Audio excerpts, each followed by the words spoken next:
Hi everyone, it's Gina from Gina K Designs and welcome back to another video. Today I'm going to be showing you a fun Emboss Resist card featuring the brand new All Things Spring card kit. Let's take a peek at the card kit. So here you can see this card kit has two large stamp sets, a small stamp set. It's got a 4-piece layering stencil and it's got coordinating dies. So there's lots of fun things that you can make with this kit.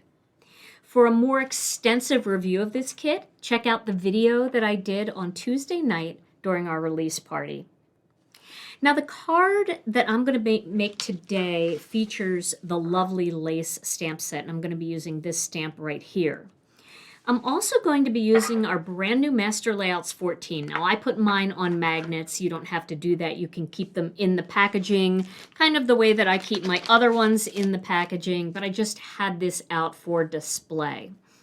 So I'm going to be coordinating one of these dies with one of the dies from Master Layouts 1. Now, one of the things that lots of you have asked is that we did a version of Master Layouts 1 that features a stitch die like Master Layouts 2. So that's what this set includes. It includes a large stitch die that fits perfectly with Master Layouts 1, with the layering panel for Master Layouts 1. And then it's also got this postage grid that works beautifully with this die as well if you want a little extra stitching. This die also coordinates with Master Layouts 2, which is really cool. And then we also have these different banners, and these banners are meant to go over the inside of the card to create a divider, whether using it on the horizontal or on the vertical. So today I have cut a panel with the Master Layouts 14, and that is this white panel here. And then I used the coordinating layering panel from Master Layouts 1, and I cut that right here. Then I cut the long stitched banner and the long plain banner, which are these two pieces right here, and these are going to go over the center of my card. Okay, so now that we've got all of the die cuts cut out, all of the dies cut the way we want them, we're going to start to create this card. I'm going to be using some embossing powder today, and I'm going to be using my Misty stamping tool. So I'm going to begin by placing this panel right into the top of this card. Now, we can do this a different way. One of the things that I like to do is to make sure that this is somewhere on the Misty at an even number. So this goes up to 5, right? That's an even number. So it's fine to pop this up into the corner. This is for this technique. Now with this stamp, you can see it's got a top center point. And we're just going to place that top center point right at the 2.5-inch mark because that is halfway of 5 inches, 2.5 inches. So that's what we're going to do. So I'm going to get this stamp, and I am going to place it right at that 2.5-inch mark. But it's not going to go past the stitching. So I am going to get my head in the way for just a second here. And that looks pretty good. So I've got the top of that flower right at the 2.5-inch mark. And it looks fairly even on both sides. So now that I've got everything in place, I'm going to close the lid, and then I'm going to be able to stamp that on both sides of this cardstock without having to move the stamp. Now I'm going to be using some Gina K Designs embossing and watermark ink for this, and I'm going to be using my embossing magic pad just to make sure that there is no oil or any debris or any static on the surface of this cardstock. So my embossing powder should, for the most part, only stick to where I want it. However, I am going to get one of my trusty little paintbrushes. Let's see if I can find my other one here. This one too, just in case I have any stray embossing powder where I don't want it. So I'm going to ink this up. Let's zoom out just a little bit so you can see a little bit more of what I'm doing here. I'm going to ink this up really well with this embossing and watermark ink. And before I actually stamp it, I'm going to get my white embossing powder ready. And I'm going to do this one side at a time. It makes it a lot easier when the design is going to cover almost the entire surface of your cardstock to do one side and then put it in and do the other side. Okay. So now I have this in place. I'm going to make sure that I get good contact with the stamp. I don't want to over squish it though. And then I'm going to use my white embossing powder to get that all covered. And that looks just beautiful. So I'm going to let my heat tool heat up for just a minute. I'm using the Marvy heat tool again. It's an older heat tool. Some people are saying they can't find it out there. I'm going to be looking for it, and actually I might even contact Marvy about it because I really do like it. So if you see one on the secondhand market, it is a great embossing tool. Although the Wagner tool is very good as well, and that's what I have been using. I find that the lower heat from this tool actually prevents me from burning my embossing powder, and I have a habit of doing that by overheating it, and then it just dries up and it doesn't look shiny anymore. And I think it's just the lower temperature here that helps me do that. I want to make sure that everything is completely heated but not burnt. And that looks pretty good. Now I know you probably can't see much here, but let's see if you can catch a little of that shine. I think you can. So this is going to be very pretty. Now this design is so pretty for weddings, for Easter, for bridal showers, you know, all different kinds of things like that. It's just got such a pretty lacy look about it. Okay, I want to make sure that that's cool so that I don't damage any of that, but that feels pretty good. So now I'm going to flip it so that design is now down here on this part of the card, and I'm going to stamp it again up top. Now you can see it's a little bit warpy, so I do want to be careful. And what we can probably do is get a little bit of masking magic just to hold it down, but we don't want to get it too much onto the cardstock because this design goes pretty close to the edge. Let's just tape it down like over here, like that. I think that'll be pretty good. Okay. So now I'm going to do the same thing again. I'm going to ink this all up really well. I know it just popped back up. Once we get it ready, we can stamp it quickly. Actually, let me get a little bit more masking magic down here. See if that helps. That might help. I could put a little bit on the side here.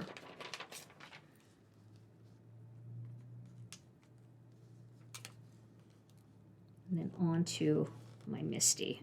Okay, I don't think that's going to go anywhere.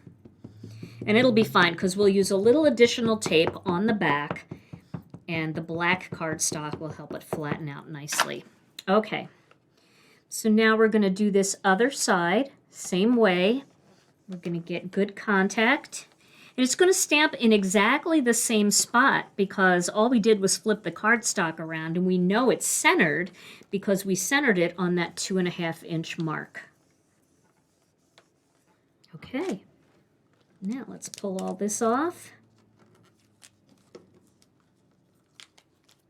And we will get our white powder on there. Now in the middle, it's going to overlap. Don't worry about that because we're going to be covering that overlap. So let's see how this looks. Looks pretty good. I do have a little bit over here.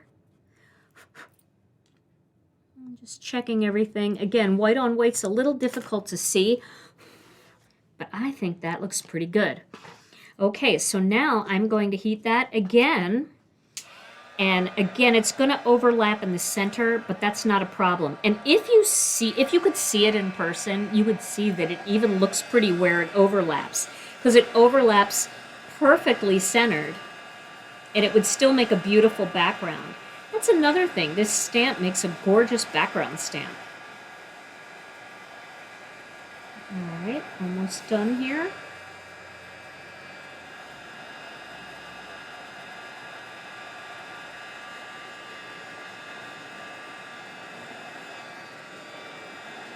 Alrighty. So again, I'm not sure if you can see it, but I think you can see it a little bit. It's got that gorgeous lace pattern in there. Okay. So now I'm going to just quickly clean up this stamp and put it back on the stamp sheet because I am going to need my MISTI again to stamp my greeting. We might as well do that now. This way we can let it completely dry so when I handle it, I won't risk smearing it. So to choose a greeting for this card, I think I might use, Happy Mother's Day would be nice. On your wedding day would be nice. How about just, I'll make this one a little more generic. I'll go with thinking of you. So I am going to tape this down onto the MISTI. So I want to use a little bit of my adhesive for this. And I'm trying to find my adhesive here. I don't know where it went. So let's load one up. Sometimes, you know, right in the middle of a video, you run out of adhesive. So why not just load a new one? Okay.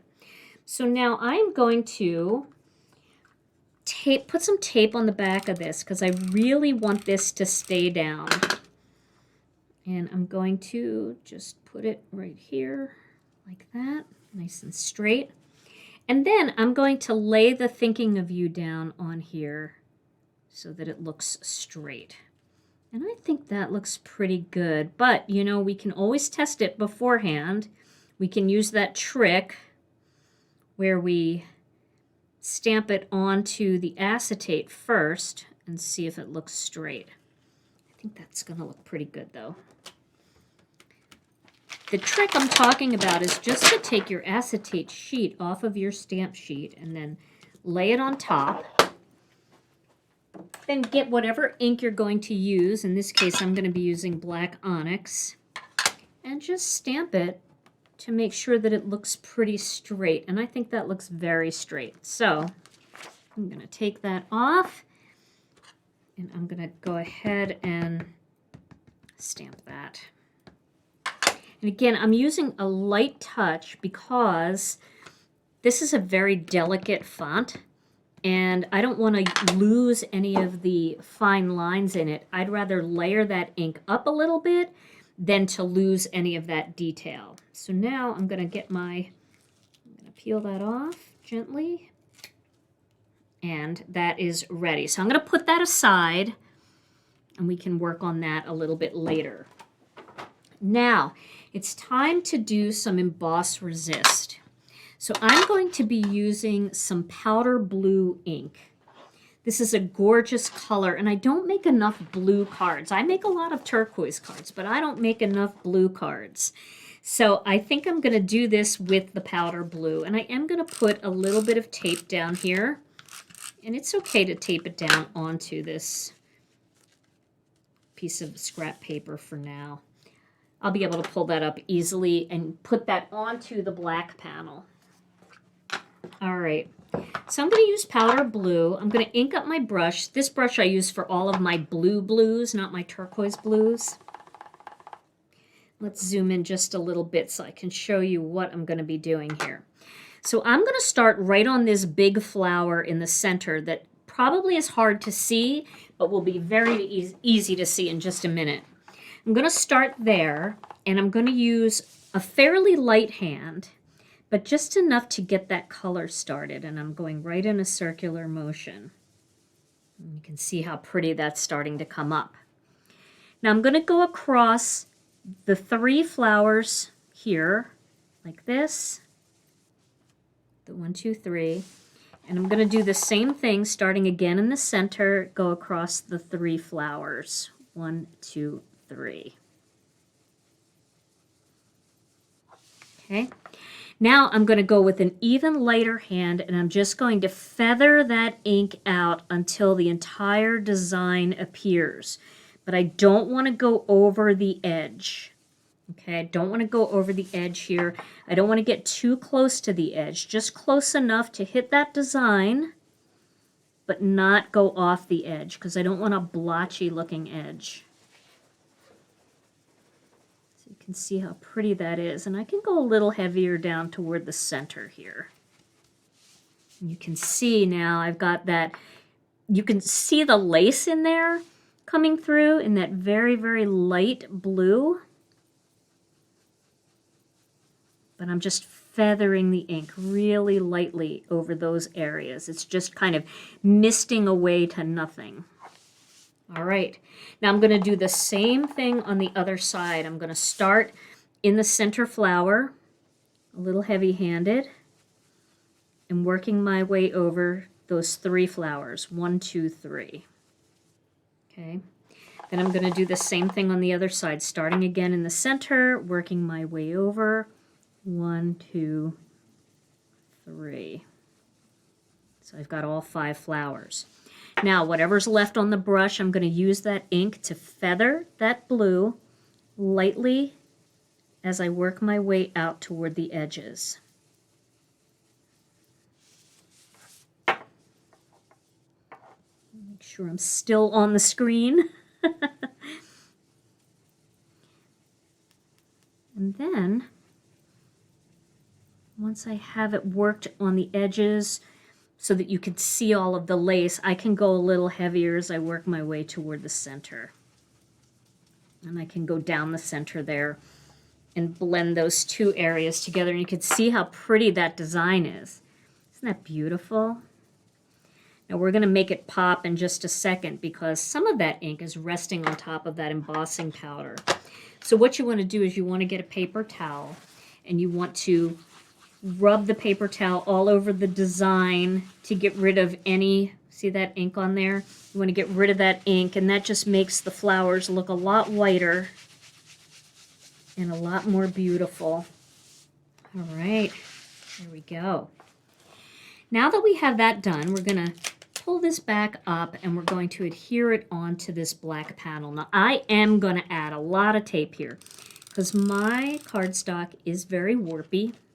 Probably should have heated up my tool a little bit more, but you know what? We can take care of that by making sure that we have enough tape on here. And I am going to go down the center like that so it sticks everywhere, but especially around the edge. And now I'll get that into place, and you can see how nicely that die matches Master Layouts 1. Isn't that a beautiful match there? So you get that nice little shadow border. And then this whole panel is going to go on top of a powder blue card base. Oh, I love powder blue. I don't use it enough, but this is kind of my wake-up call to use it more, especially for spring cards. It's such a pretty spring blue because it's so soft. It's got that pastel feel to it. And then we will get that right there where we need it. Okay. Now I'm going to take this one, this Thinking of You. I'm going to add a little bit more tape to that as well. And then I'm going to layer that onto this black strip that I cut out. See if I can get it even. Looks pretty even. And then that's going to cover kind of that area in the center that's kind of overlapped, you know. It doesn't look as pretty where it's overlapped, so that's going to get all covered up by this strip. And that's what these strips are meant to do. And you have them for both the vertical and the horizontal, which I think is so nice and useful. And you can make sure that you're even in the center just by looking at these 2 flowers. And making sure that there's an even amount of each of those 2 flowers showing. Okay. So now we're going to add some pearls to finish this off. And you can use white pearls, which would be really beautiful. Should I use some white pearls? Let's use some white pearls. I think that would be really pretty. I've got a bunch of them, and my pearls all kind of got mixed up together, so we're going to struggle bust together a little here, trying to find the right ones. But I'm going to put a pearl here, one here, one here, one here, and one here. And then I'm going to do the same thing on the other side. So let's find the different pearls. I think I'm going to do a bigger pearl, kind of this size. It's like a medium in the center here. And then I'll do the tiny ones in the tiny spots, in the tiny circles. Now you can mix this up and make them more colorful. You can use the metallic pearls. You can also use sequins in here or rhinestones, whatever you want to give it that beautiful finish. But I feel like with the lace, I mean, is there anything more perfect than pearls and lace together? It's so Victorian and just elegant. And it definitely does feel like it would make a perfect wedding card. But beautiful for Mother's Day, for a grandmom. So many options. So some of these are just not turned over. So I have to turn them over by hand here. They're all on their back. And they really are like turtles when they're on their back like this. There we go. And we could have used a bigger pearl in here too. So if you're looking for a place to use those real big pearls, this is a good place for it. And I will show you, because I have another sample to show you of this card. I did show it on release party night, but just in case you missed it, there we go.